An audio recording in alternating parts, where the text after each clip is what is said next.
Hi hello అండి, అందరూ ఎలా ఉన్నారు? వీడియో నచ్చితే ప్లీజ్ ఒక లైక్ చేయండి. లాంగ్ వీడియో చేయాలంటే మాత్రం అస్సలు చాలా లేట్ అయిపోతుంది. వారానికి ఒక వీడియో అన్న అప్లోడ్ చేస్తే చాలా బెటర్ అంట. కానీ నా వల్ల అసలు కావట్లేదండి. వీడియో తీయటానికి కొంచెం ఈజీగా ఉన్నా, అంటే ఇంట్లోనే కదా, అంత ఇబ్బంది లేదు. కానీ అప్లోడ్ చేయాలంటే, వాయిస్ ఓవర్ ఇవ్వాలంటే మాత్రం చాలా కష్టంగా ఉంటుంది. చుట్టూ సౌండ్స్, మళ్ళీ ఇంట్లో ఏదో ఒక గోల. అందుకని చెప్పి వాయిస్ ఇవ్వాలంటే మాత్రం కొంచెం ఆలస్యం అయితే పడుతుంది. ఈరోజు కూర అయితే ఏం చేద్దాం అనుకున్నాను. ఈలోపు అయితే ములక్కాయలు తీసుకొచ్చారు. ములక్కాయలు, టమాటాలు, బెండకాయలు. అందుకని చెప్పి గట్టిపప్పు చేద్దామని చెప్పి పప్పు అయితే నేను పొయ్యి మీద పెట్టేశాను. అంటే ఉడికిపోయింది పప్పు. కూరగాయలు చూసేసరికి మళ్ళీ మార్చేశాను. పప్పు ఎందుకులే అని చెప్పి చారు అయితే పెడుతున్నాను. ఫస్ట్ అయితే ములక్కాయ, టమాటా, అలాగే ఉల్లిపాయ, పచ్చిమిర్చి, బెండకాయ అయితే వేసి పొయ్యి మీద చారు అయితే పెట్టాను. చారు అయితే కాగుతూ ఉన్నాయి.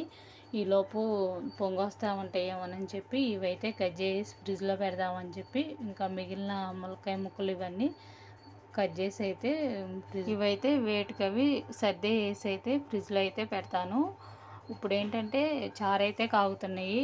అందుకని చెప్పి మళ్ళీ వేస్ట్గా నుంచోవటం ఎందుకులే, మళ్ళీ చారు పొంగొస్తే చూస్తూ ఉండాలి కదా అని చెప్పి ఈ కూరగాయ అయితే కట్ చేస్తున్నాను. ములక్కాయ ముక్కలు ఏంటంటే చాలామంది పచ్చగా ఉన్నదంతా తీసేస్తూ ఉంటారు, తొక్కు అని.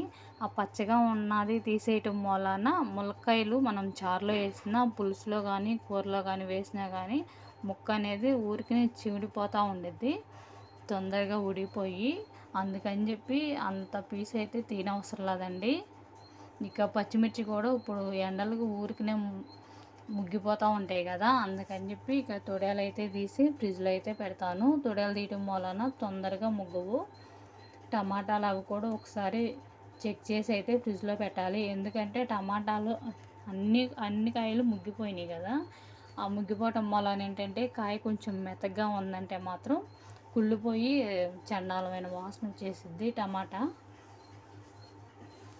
అందుకని చెప్పి ఒక ప్లేట్లో అయితే పెట్టేసి అవి గట్టిగా ఉన్నాయా లేకపోతే మెత్తగా ఉన్నాయా అని ఒకసారి అయితే చెక్ చేస్తున్నాను. కూరగాయలు అయితే సవగ్గా ఉన్నాయంట, కానీ ఊళ్ళో షాపుల దగ్గర అయితే అస్సలు కొనలేము, అంత రేట్లుగా ఉంటాయండి. బయట చవకగా ఉన్నా కానీ ఈ షాపుల దగ్గర మాత్రం రేటుగా ఉన్నాయి బాగానే చెబుతారు. ఇవైతే గట్టిగా ఉన్నాయా మెత్తగా ఉన్నాయా అని ఒకసారి చూసి అయితే ఏటికవే సపరేట్గా అయితే పెట్టేస్తున్నాను. టమాటాలు, ములక్కాయ ముక్కలు అయితే ఒక కవర్లో వేస్తాను.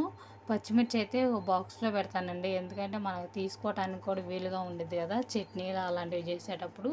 ఈ పచ్చిమిర్చి, టమాటా మా పెద్దోడు మాత్రం పచ్చడి చేయమని గోల, కానీ చేయనండి. ఎందుకంటే ఇంట్లో ఆల్రెడీ చిన్న ముక్కలతో ఆవకాయ పచ్చడి పట్టా కదా, అదైతే ఉంది కొంచెం.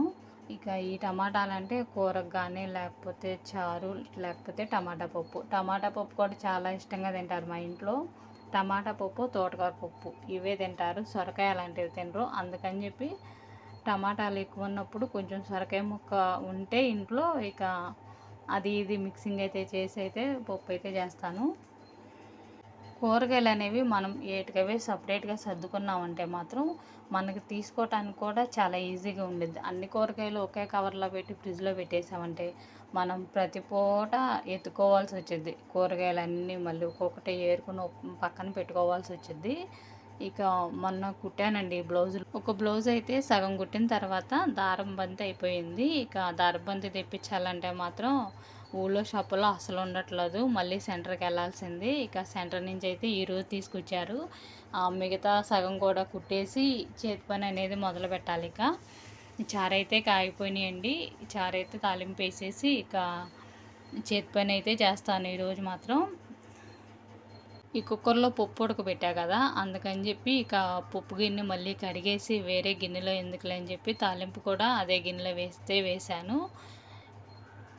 చారు కాగే టయానికైతే 12-12:30 అయ్యిందండి. ఎందుకంటే దారబంతి తీసుకొచ్చారని చెప్పా కదా, పొద్దున పూట అయితే కొంచెం నీడగా ఉంటుంది, అంటే ఎండగా ఉన్నా కానీ అంత ఎండ అని అనిపించదు బయట. అందుకని చెప్పి టిఫిన్ చేసేసిన తర్వాత మిగతా ఉన్న సగం బ్లౌజ్ అయితే కుట్టాను. చారు అయితే తాలింపు వేసేసి పిల్లలకైతే అన్నం పెట్టేశాను. టైం ఇప్పుడైతే 5 అయ్యిందండి. 5ంటికి కూడా బాగా అసలు ఎండ విపరీతంగా ఉంది. మా చిన్నోడికైతే ఫ్రైడ్ రైస్ చేసి పెట్టానండి. ఇక ఫ్రైడ్ రైస్ చేసి పెట్టేసి అంట్లన్నీ బయట పెట్టేస్తున్నాను. అంటే కొంచెం నీళ్ళు జల్లి అట్టి పెట్టేసి ఇంకా పొద్దున కడిగిన గిన్నెలు ఉన్నాయి కదండీ! అవన్నీ సర్దేసి తర్వాత అయితే ఇక ఇల్లు ఇవన్నీ ఊడ్చుకొచ్చి అయితే అంట్ల దగ్గరకైతే వెళ్తాను. 5 అయినా కానీ అసలు ఎండ మాత్రం బాగా విపరీతంగా వేస్తుంది. 6, 6:30 అయితే మాత్రం చక్కగా కూల్ అయిపోతుంది. ఎండాకాలం ఉన్న 4 రోజులు అనిపించిద్ది. అమ్మ తొందరగా వంట చేసుకొని తొందరగా కూర్చుందాం ఫ్యాన్ కింద అని. కానీ మన పని మనకే ఉంటా ఉండిద్దండి. ఎంత తొందరగా చేసుకున్నా కానీ. గిన్నెలైతే సర్దేసి మొత్తం బయటైతే పెట్టేస్తున్నాను స్టాండు. చారు కాసిన గిన్నెలు, వడియాలు వేపినవి, ఫ్రైడ్ రైస్ చేసినవి, మళ్ళీ ఇప్పుడు టీ తాగినవి అన్నీ మాత్రం ఒక స్టాండర్డ్ అయినాయి అంట్లు మాత్రం. ఇక ఈలోపైతే బయట ఇవన్నీ ఊడుతున్నాను. ఊడ్చేసి తర్వాత అయితే అంట్లు కడుగుతాను. ఈలోపైతే ఇక అక్కడ చల్లగా ఉండిద్ది ఆ షెడ్లో మాత్రం. అందుకని చెప్పి బయట ఇవన్నీ ఊడ్చుకొస్తున్నాను. పని అనేది మనం ఎమ్మటెమ్మటే చేసుకుంటే తొందరగా అయిపోయినట్టు ఉండిద్ది. ఆగి ఆగి చేసామంటే మాత్రం పొద్దుగూకులు చేసినట్టే ఉండిద్ది.